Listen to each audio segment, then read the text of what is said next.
भर सभागृहामध्ये पत्ते खेळणाऱ्या माणिकराव कोकाटेंचं खातं बदलणार अशी माहिती. दत्तामामा भरणेंना कृषी खातं देण्यात येणार अशी चर्चा. आज संध्याकाळीच निर्णय जाहीर होण्याची शक्यता.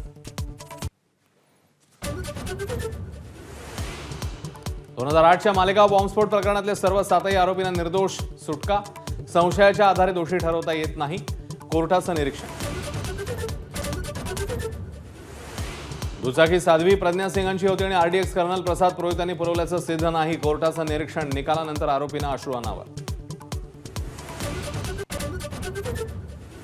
भगवा दहशतवाद असा प्रचार करणाऱ्या काँग्रेसने हिंदूंची माफी मागावी, मुख्यमंत्री फडणवीसांची मागणी. काँग्रेसचं षडयंत्र कोर्टाच्या निकालामुळे उघड, फडणवीसांची टीका.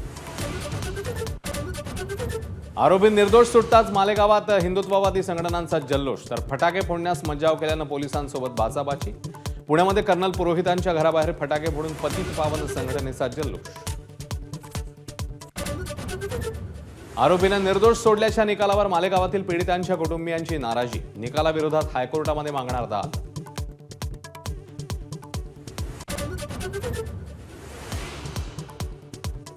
मुंबईमध्ये सह्याद्री अतिथीगृहावर भेटीगाठींना वेग. अजित पवार आणि सुनील तटकरेंची मुख्यमंत्र्यांशी चर्चा. तर आज दुसऱ्यांदा धनंजय मुंडेंनी फडणवीसांची भेट घेतल्याची माहिती. संसदेचं अधिवेशन सुरू असताना उपमुख्यमंत्री एकनाथ शिंदेंची दिल्लीवारी. शिंदेंनी दिल्लीमध्ये खासदारांची घेतली बैठक, तर मुख्यमंत्री फडणवीसांनी काल मुंबईत राज्यपालांची घेतली भेट. प्रांजल खेवलकरांच्या फोनमध्ये आक्षेपार्ह व्हिडिओ असल्याची पुणे पोलिसांचा कोर्टामध्ये दावा. दुसऱ्या आरोपीला मुलींचे फोटो पाठवून अशी मुलगी पाहिजे असा मेसेज केल्याचा देखील आरोप.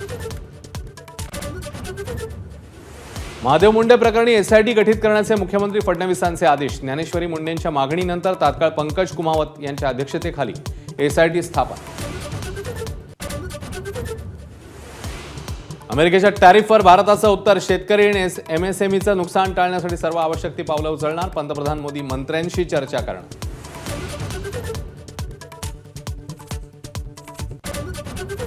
भारतावर टॅरिफ लावणाऱ्या अमेरिकेची पाकिस्तानसोबत नवा करार.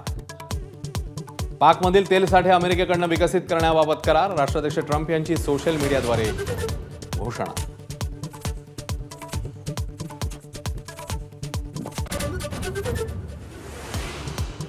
ट्रम्प यांनी आयात शुल्क लागू केल्यावर मोदींना पंतप्रधानपदी राहण्याचा अधिकार आहे का? खासदार संजय राऊतांचा हल्लाबोल. मोदी हे देशाला उद्धट झाल्याची टीका. सरकार पाकिस्तान समोर शरण गेल्याची डागली तोफ.